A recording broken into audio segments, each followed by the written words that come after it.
wabarakatuh. Halo semuanya, perkenalkan nama saya Islamia Damayanti, NIM 062430701429 dari kelas 4CC. Jadi di sini saya akan menjelaskan bagaimana analisis sinergi prosesor dan RAM dalam multitasking. Nah, yang dimana prosesor diibaratkan ini sebagai otak yang mengatur semua perintah, sementara RAM diibaratkan sebagai meja kerja untuk melakukan kegiatan. Nah, di sini saya akan menganalisis bagaimana ketidakseimbangan antara jumlah core atau thread pada prosesor dengan kapasitas RAM dapat menyebabkan penurunan performa atau bottleneck saat menjalankan banyak aplikasi berat sekaligus. Dalam sistem komputer, prosesor tadi diibaratkan sebagai otak yang mengeksekusi perintah, sedangkan RAM tadi adalah meja kerja, tempat penyimpanan data, dan instruksi sementara. Pada aktivitas multitasking, keseimbangan antara keduanya sangat menentukan performa sistem. Jika prosesor memiliki banyak core dan thread tetapi kapasitas RAM kecil, maka meskipun prosesor mampu menangani banyak sekali tugas, maka keterbatasan ruang penyimpanan data sementara akan memaksa sistem menggunakan penyimpanan sekunder yang jauh lebih lambat. Hal ini menyebabkan penurunan kecepatan dan terjadinya bottleneck. Sebaliknya, jika kapasitas RAM besar tetapi prosesor memiliki sedikit core atau thread, maka tersedia banyak ruang untuk data sementara. Namun, kemampuan pemrosesan instruksi menjadi terbatas. Prosesor akan kewalahan menangani banyak aplikasi berat secara bersamaan karena jumlah tugas yang bisa diproses paralel terbatas, sehingga kinerja tetapi tidak memaksimalkan. Maka dari itu, data sementara berperan penting dalam proses ini karena setiap aplikasi yang berjalan akan membuat data dan instruksi ke dalam RAM. Selama digunakan, semakin banyak aplikasi berat yang dijalankan, maka semakin banyak besar pula kebutuhan ruang untuk menyimpan data sementara tersebut. Jika tidak tersedia cukup RAM atau kemampuan pemrosesan yang memadai, maka akan terjadi penurunan performa sistem. Oleh karena itu, keseimbangan antara jumlah core atau thread pada prosesor dan kapasitas RAM sangat penting agar multitasking dapat berjalan dengan lancar tanpa hambatan. Nah, mungkin itu saja penjelasan dari saya. Wassalamualaikum warahmatullahi wabarakatuh. Perkenalkan, saya Siti Nurhayati dengan NIM 062430701437. Di sini saya akan menjelaskan analisis mengapa skema penggunaan SSD untuk sistem operasi dan HDD penyimpanan data statis seperti foto atau video dianggap sebagai konfigurasi yang paling efisien saat ini, dan bagaimana hal ini dapat mempengaruhi kecepatan loading program dan efisiensi biaya perakitan. Penggunaan SSD untuk sistem operasi dan HDD untuk penyimpanan data statis merupakan strategi yang paling efisien karena kedua perangkat tersebut memiliki kelebihan masing-masing.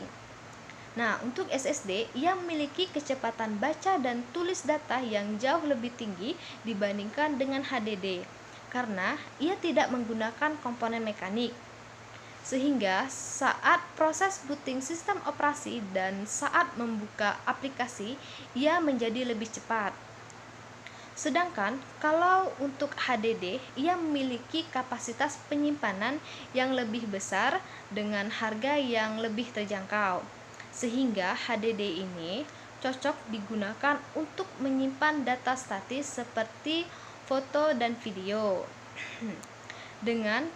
Dengan kombinasi ini, pengguna dapat memperoleh performa yang cepat dari SSD sekaligus kapasitas penyimpanan yang besar dari HDD tanpa harus mengeluarkan biaya yang lebih tinggi. Perkenalkan, nama saya Andika Fikriansa dari kelas 4CC dengan NIM 062430701425. Kali ini akan menjelaskan kritik terhadap pemilihan power supply unit atau bisa dikenal sebagai PSU. PSU disebut sebagai jantung yang mengalirkan daya ke seluruh komponen, dan kegagalan fungsi PSU dan dapat merusak komponen lainnya. Analisislah risiko teknis dan dampak jangka panjang jika seseorang pengguna lebih mengutamakan komponen berperforma tinggi, seperti VGA canggih, tetapi menggunakan PSU yang abal-abal, tanpa sertifikasi yang jelas. Oke. Power supply unit atau bisa dikenal sebagai PSU berperan sebagai jantung komputer karena bertugas menyalurkan dan menstabilkan daya listrik ke seluruh komponen. Kesalahan dalam memilih PSU dapat menimbulkan risiko yang serius, terutama jika pengguna lebih mengutamakan komponen berperforma tinggi seperti VGA canggih atau prosesor kelas atas, tapi menggunakan PSU yang abal-abal tanpa sertifikasi yang jelas. Secara teknis, PSU berkualitas rendah seringkali tidak mampu menyediakan daya yang stabil sesuai dengan kebutuhan komponen. Tegangan yang tidak stabil atau overvolts, atau bisa kita bilang undervolts, dapat menyebabkan sistem yang sering mengalami crash, restart mendadak, bahkan merusak komponen penting seperti motherboard, VGA, dan penyimpanan lainnya.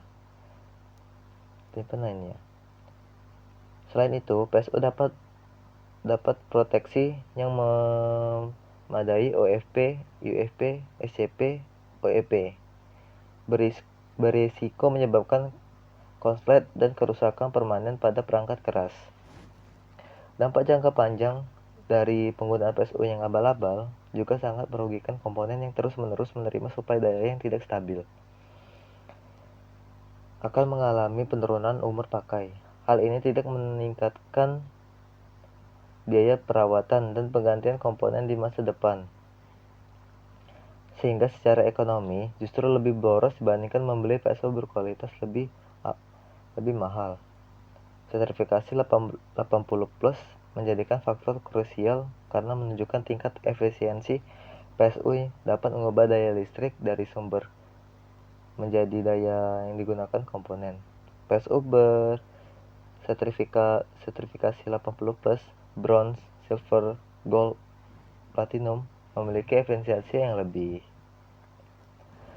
tinggi panas, lebih rendah, dan kualitas komponen internal yang lebih baik. Dengan demikianlah sertifikasi ini menjadikan indikator penting untuk menjamin keamanan, efisiensi energi, dan kestabilan sistem secara keseluruhan. Oke, yang saya ingin jelaskan satu lagi, analisis manajemen thermal dan stabilitas sistem. Nah, sistem pendingin atau bisa kita kenal sebagai cooler, pendingin cooling system, itu casing bekerja sama untuk menjaga suhu serta sirkulasi udara agar komponen tidak mengalami overheat. Analisis mengapa manajemen suhu menjadi sangat krusial ketika komputer mengalami overheat. Ketika komputer digunakan untuk tugas berat seperti overclocking atau rendering video, bagaimana peran desain casing dalam mendukung fungsi pendingin tersebut untuk menjaga stabilitas komponen internal. Oke. Manajemen suhu merupakan faktor krusial dalam menjaga performa dan stabilitas komputer, terutama saat digunakan untuk tugas berat seperti overclocking dan rendering video, atau bisa juga sebagai game dengan waktu yang lama, sehingga menghasilkan panas yang signifikan. Jika suhu tidak terkontrol, komponen dapat mengalami overheat yang berdampak pada penurunan performa, atau bisa kita kenal sebagai thermal throttling. Nah, sistem ini menjadi tidak stabil, bahkan berpotensi merusak perangkat keras. Pada overclocking, frekuensi dan tegangan komponen ditingkatkan untuk memperoleh performa lebih tinggi.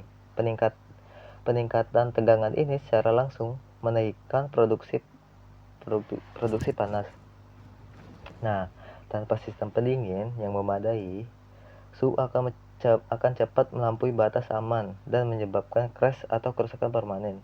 Begitu pula pada proses rendering dan menyebabkan crash atau kerusakan permanen video di mana CPU dan GPU bekerja secara intensif dan terus-menerus sehingga kestabilan suhu yang sangat menentukan kelancaran proses. Sistem pendingin seperti heatsink, kipas, atau liquid cooling berfungsi menyerap dan membuang panas dari komponen utama. Namun, efektivitas pendingin tidak hanya bergantung pada cooler, tetapi juga pada desain casing. Casing yang baik memiliki ventilasi yang cukup, alur airflow yang terarah, airflow management, serta ruang yang memadai untuk sirkulasi udara, penempatan kipas intake dan exhaust yang tepat memadai untuk sirkulasi udara, membantu udara panas keluar dari digantikan udara dingin secara optimal. Dengan desain casing yang mendukung sirkulasi udara, suhu internal dapat dijaga tetap stabil, sehingga komponen bekerja dapat dalam batas aman dan umur pakai menjadi lebih panjang.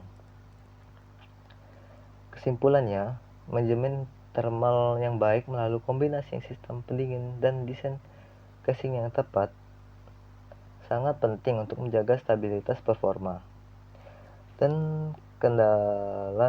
kendala komputer dalam menjalankan tugas yang berat. Mungkin itu saja yang saya bisa sampaikan pada analisis ini.